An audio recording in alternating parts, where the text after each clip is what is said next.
Steve here with ICRPG behind the DM screen. In this episode, we have the privilege of talking with two of our female ICRPG players. We'll be talking with Kat from Florida and Dori from New York to get their perspective on the game. Like and subscribe. So thank you for joining me. Welcome to the channel. It's good to be here. Thanks. Thanks for having us. So what drew you into role-playing games in the first place, and in particular to ICRPG, that particular platform? I've been into RPGs for a really long time. I was interested in it when I was way back in my high school days. But honestly, the main things that I really enjoy about RPGs in general, I love exploring different personality characteristics. I love the idea of digging into how an everyday person can become a hero. Even when I was little, one of the things that I loved, I remember I was a reader from a really young age. And one of my biggest things was that when I would read, I would immerse myself in the stories so much that I would actually become the characters. Like I would act out what I was reading. And now, as a player and as a DM, you literally get to collaboratively tell a story and act it out. You are the storyteller and the character. And I just absolutely love that part of it. And Kat, how about you? I started way back when with a bunch of indie guys back in, like I said, 81, 82 when it first came out. We had a little high school group that got together and we played the original Advanced Dungeons and Dragons with all the rule books and all the tables and all the headaches that came with it. So, but like Dori, I found the trying to build a story, trying to make something with other people. I'm consider myself a bit of a writer. I got into the role playing aspect of it and creating the mythos and the ideas behind everything that goes with it. Just makes a lot more sense when you're doing it collaboratively with a bunch of people. Before we started, both of you said that you have DM'd or you do DM. At your table, are there other ladies with you, or what's the demographic at your table? On any given Sunday, we're talking probably 50-50. Okay. Same with you? I have two scenarios. So I DM a weekly campaign and I'm actually DMing for a full table of men. But I also run a D&D club at my high school. And that I notice I have 10 now in the group, and that is a 50-50 split. What would you think would be a difference between what a female DM brings to the table versus a male? Like, do you think there's any difference on how you'd run the game? It's interesting because I was thinking about the male versus female perspective from a player standpoint at the table. And I think one of the things, at least I personally, and I don't want to make generalizations, I just know from my own experience what I enjoy. I really enjoy the storytelling aspect, and I really enjoy getting into the RP aspect of it. Whereas I have noticed that other players lean more heavily into just the combat side. Yeah. So I think one of the things that might be a difference, and it could just be individual personalities, it may have nothing to do with men versus women. Sure. But I think that from my perspective, I want to know more of like the how and the why that something is being presented in a session. I want to know, we have to go and take care of this threat. Well, why are they a threat? Who are they threatening? How are they threatening them? Versus just murder hobo. Let's go take care of everyone, The murder hobo comes into the scene. Nice. Enter murder hobo. Nice. And Kat, how about you? Anything on that with the From the DM perspective? Yeah. Yeah. It's pretty much the same. We have a lot of folks that are more interested. It's kind of split 50-50. We have ones that are more interested in the story and getting in depth into the narrative and learning about the history and the past and the characters and learning all that. And then you got the people that just they're the what I call the table geeks. They want to know what the armor class is. They want to know what they have to roll to hit, and they want to dig into how many potions do you have, and they'll count off bullets and they'll count off arrows. Yeah, it Mhm. but you just have to be ready for anything, and it's kind of, it doesn't matter who's in the seat as long as you're like, respectful and inclusive of what they want and what they need. you know it, it doesn't matter if it's a male, female, Mhm. transgender, non-binary, doesn't matter. Just Sure. whoever's playing with you, you should probably just be respectful and inclusive of them. All the people I've ever played with at the table have always been guys. So I haven't even played an RPG with a mixed group. And so that's why for me this is an interesting interview, because Yeah. I'm looking to DM eventually. And so I didn't know if there's any, thing to throw into the mix, because I'm pretty lopsided in my perspective. Yeah, I believe there's really no difference. I mean, if you build it, they will come. And if you build a good story, the right people will come to your table, and we're all just looking to have fun. Kat circled around it without saying session 0. I Okay. think that is, by and far the most important thing you can do for any table that you DM, because as Kat said, it doesn't matter who you are, what your perspective is. You just want to find out, what does each player at your table want out of the game? What is it going to take for them to have fun? Yeah. And also remember, you as the DM are allowed to have fun too. So you want to make sure that you have a table of people that are going to gel together and have fun in the Mhm. story that you're writing. Yeah. And don't be afraid to say, maybe your idea of the game doesn't necessarily align with everyone else at the table. I worry that you may not have fun here. Uh-huh. And it's a little bit of a tightrope to walk, but I think ultimately it doesn't matter, male, female, as you said, transgender, but it doesn't matter, because I personally know women who are 90-10 combat to RP. And I know men who are, 70-30 role play to combat. So it's literally an Yeah. individual choice. When I go to my local game store to try to recruit, and we'll talk about ICRPG specifically in a minute, but I'll go to game stores, and I'm sure you guys have the same kind of thing, where they're playing, a lot of them are playing Magic the Gathering and stuff like that. Every once in a while you'll see some D&D sessions going on or whatever. But again, here it's 99% male. Is there any way, do you think, that somebody could recruit more female players? I kind of have some ideas on that one, but yeah, I mean, there's not really a strategy to it. If you go back to like the history of gaming, TSR was founded on the epic war games, with thousands of pieces and tables that tell you which direction the winds were blowing. I mean, so it was founded on, it was made for gentlemen, and I don't think they ever left that Mhm. that measure of recruiting. If you find somebody who's interested, by all means, bring them in. Mhm. But they have to want to, Yeah. Oh, and they sure. have to want to be interested in it. Things have changed a lot since the pandemic. I mean, with Twitch and YouTube and folks out there like Felicia Day and Geek and Sundry and Ashley Johnson and her crew and Critical Role. Women have become a lot more in depth in gaming in general. They're cosplaying, they're going to conventions, they're meeting people, they're putting themselves out there. Is there one specific recruiting tool that'll work for all of them? Not really.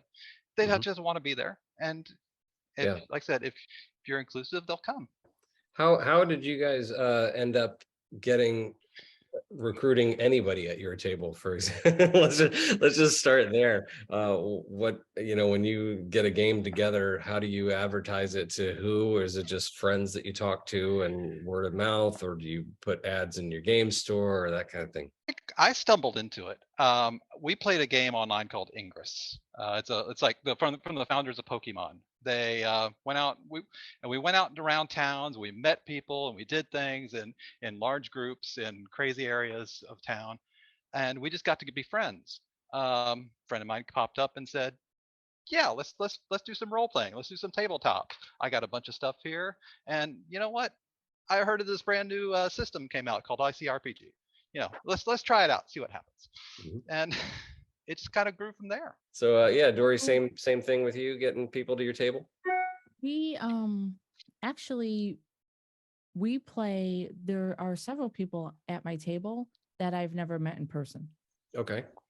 Um, So you and guys are you guys primarily playing online? online. Right. Okay. Now, my high school group, obviously, no. We are at a table together every other week. I am currently DMing for 10 of them. Okay. Yeah. I'm sorry. That head shakes a lot. Yeah, yeah. But with our online campaign, my husband and I are both really heavily into the RPGs. Okay. And we tried desperately to find some local people. Unfortunately, none of our friends share the same passion that we do. And we attempted to find some things at some of our local game stores. And honestly, it wasn't a good fit. Uh-huh. It could have been a generational thing. It could have been, there were a lot of factors involved. But we then took to posting out on the channels like in Reddit and some other places Okay. and responding to people who were, DMs looking for a table. We ended up in a group, and we eventually left that group just for some, differences of opinion and things. And then I wanted to see how the rest of the campaign would play out. So I, in a moment of weakness, said, "You know what? We're going to start this campaign again, and I'm going to DM it." And we actually invited two people from the original table, one of my former students and my husband. So the two people from the original campaign are people that we've grown to become good friends with, but we've never met them in person. We only know them online. Do you think that it's good to have a finite stop to a campaign, or do you prefer to have things that could potentially run on for years and years and years? I think it depends on your table. I've been in situations where, a DM that we spoke to was like, "We are going to run this campaign for 6 months. Uh-huh. And then wherever it is at the end of 6 months, Yeah. we're going to call it there." And for their time constraints. Mm-hmm. And then we have other situations where you're trying to find ways to extend a campaign and level up and just see how far you can take these characters, how much you can develop them, what kind of relationships you can build. And honestly, I think it speaks to the individual table. Okay. Kat, you same way or different thoughts on that? Well, we're a unique group. I mean, and because we're basically the same six people that always get together. We always, bringing people in. We have some folks that pop in now and then, but essentially it's the six same folks. So we have had a chance to develop some characters over years, in different scenarios. I have one character, like for example, if we're going back to ICRPG, a Torton that has been on, on the Red Sword, started off on the Red Sword, moved into Alfheim, has showed up in altered states, has showed up in a couple of different areas, and he's progressed through the dimensions, just a dimension hopping monk, just kind of doing his own thing. So we have fun with that. But the way our scenarios run, that we will do long range scenarios. We did one for the entire year of 2020 during the pandemic on VTT, and we had a blast with it. But at the end we wrapped it up and moved on to something else. Yeah. And we'll go from one universe to the next. Yeah. Right now we're doing an epic kind of a RCPG homebrew of the Darkening of Mirkwood. Okay. And we're doing this as a 30-year campaign. So each year, or each time we show up, is a not 30 years in real life. Like, 30 you are years on the game. hardcore. I would be 80 by the time we finish this thing. But anyway, so we're just doing week by week, and I said we've been doing this for about 6 or 7 months now, through the almost the entire third age of Lord of the Rings. So. Both of you mentioned about that game zero, and it got me thinking that as a new person starting out, and I do want to play in person, or try to anyway. I'm thinking that I kind of want to play a limited campaign to maybe 3 sessions to see if the group gels. Yeah, there's nothing wrong with doing a play test at a table to see people's play style. And again, it's a lot of it is dependent on, personal choice. Do you want to explore? Are you a puzzle solver? Are you more into the RP and story? Are you more into just sword and board and combat? And I think running a session, even just a one shot, would give you loads of perspective on the type of people that you have at your table. Yeah, pretty much the same. We're always dropping one shots in the middle of our epic campaigns. When you personally play characters, do you tend to play characters that are like yourself in personality and character, or different? There's nobody like me. Come on. But most of my characters, I'd like to think I thought them out. I am the person who writes the 700-page history of the timeline of they grew up and where they grew up, and everything they've done in their life up to game day 0. And I will try to incorporate that into the game. But every one of my characters is just a little bit different. Most of them have a dark side, but as we all do. But my characters are varied, and I have fun with each one of them. It's funny, I started grinning as soon as you asked that question, because I love the idea of being able to play someone that I don't get to be in my everyday life. However, this is an anecdotal from my husband, who plays at all the tables that I play at. My own personality always ends up seeping through my character. And I built this character who I wanted to be just this take charge kind of person, but not in a caretaker way, in a I'm going to command the room kind of way. And I wanted the character, much like Kat, I wrote out a lot of this character's story because I wanted to make sure that I had all of my ducks in a row, because it wasn't the type of character I normally played. 3 sessions in, I'm asking people if they're feeling okay. I'm taking care of people. And, my husband's like, you're being the caretaker again. And it's like, I'm playing an Oath of Vengeance paladin who's now being the caretaker of the group. That's a little oxymoronic, but that's okay. But I am leaning into more of my quirky side. Right now, I have about 4 different characters in the fire.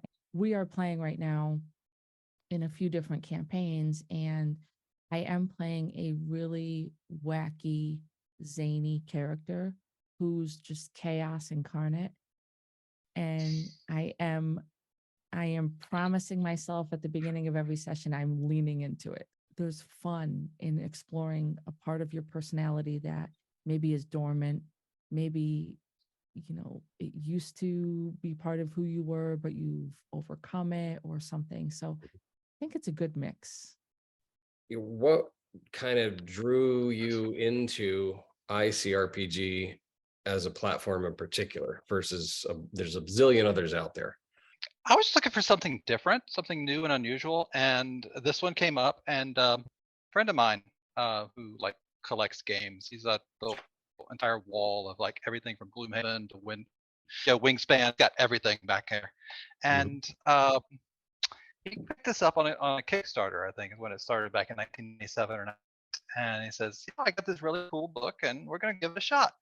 And what really drew me in was not only the people I was playing with, but also the simplicity of the rules. And Dori, as you were exploring into it, what kind of brought you to ICRPG? One of the things that we were most excited about when we first started investigating other systems was, as Kat said, the simplicity of it. I think one of the things that has gotten lost in the most popular system that's out there right now is just old school, just basic characters, worry about story building, world building. I think they've almost gone in the complete opposite direction with the pendulum, where you can customize a character to the point where they're not even intelligible anymore in terms of any specific characteristics. Yeah. And we wanted to find something that was a little bit more old school in terms of good combat, good world building, good story building, but simple. You don't need 10 books. You don't need tables. You don't need to spend 20 minutes looking up a rule. You can be very basic and simple with not only the DM side of things, but also from the player perspective. Yeah. Well, tell me if you agree with this assessment. When I got back into, RPG after being out for 35 years and stepped from, D&D Advanced Edition to 5e, I tried to explain it a little bit to my wife, and I said, it feels like they are trying to quantify every aspect of life to the most minor detail. Like every single thing has a stat associated with it or some number associated with it. Would you guys say that that's a little bit accurate? Definitely. It's too overwhelming, too complex. Everything is scrutinized. That's the beauty of ICRPG. Yeah. I would agree with that as well. During the break, Dori and I were talking about building tension, and one of the issues I had, and it was in my very intro video to my channel, was the idea that it was almost impossible to die. And one of the things that I think ICRPG does very well, there's a whole lot of things about timer mechanisms, where basically you say within, you roll a d4 or whatever it is, and within X rounds or X turns, this is going to happen. And it kind of was like, boop, this little tension cube sitting on the table, Yep. That dying dice staring at you from the table is very ominous. Yes. So this is a little more lighthearted of a question. What is your favorite game night snack? I'm torn between two, actually. Funyuns. It's my go-to. Funyuns. Funyuns. Everybody remembers Funyuns. We love them. I didn't even know you could still buy them. They're out there, in this part of Florida anyway. But we have a really cool gourmet popcorn shop, and we usually go through the gambit, try and find our favorite flavors, and you can get to 3 at a time, and we just munch on that, and it doesn't mess up the minis. Fair enough. Okay. All right. Dori, how about you? I love a good popcorn. It's easy to eat while you're streaming. The people don't hear the crunch, crunch, crunch in the microphone.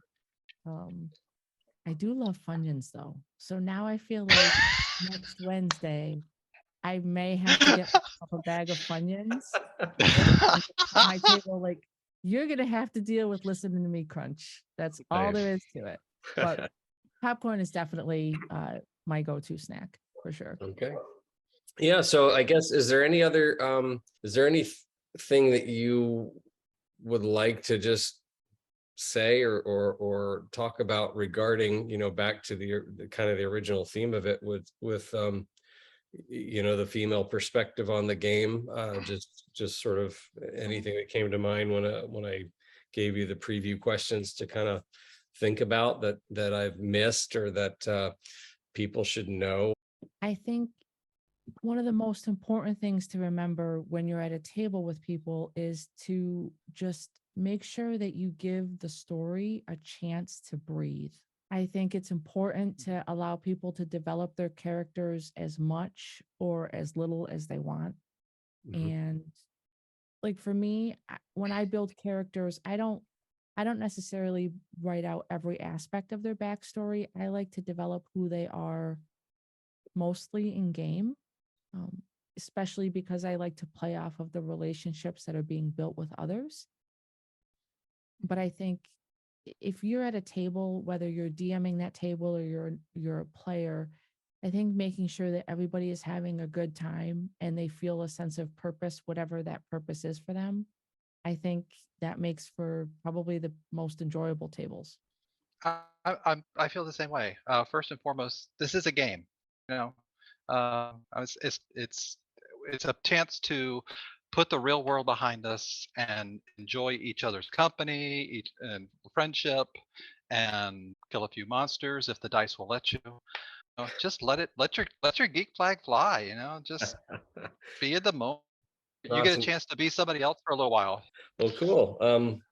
Well, yeah, I think that's all the questions I had. I just kind of wanted to get your perspective on things. So thanks for talking with me. I really appreciate it. All Yeah. right. Well, Awesome. thanks for having us. Yeah. Any Yeah, it last was great comments? meeting you Anything? guys. Okay. All right. Thanks again for watching, and may your dice always roll with advantage.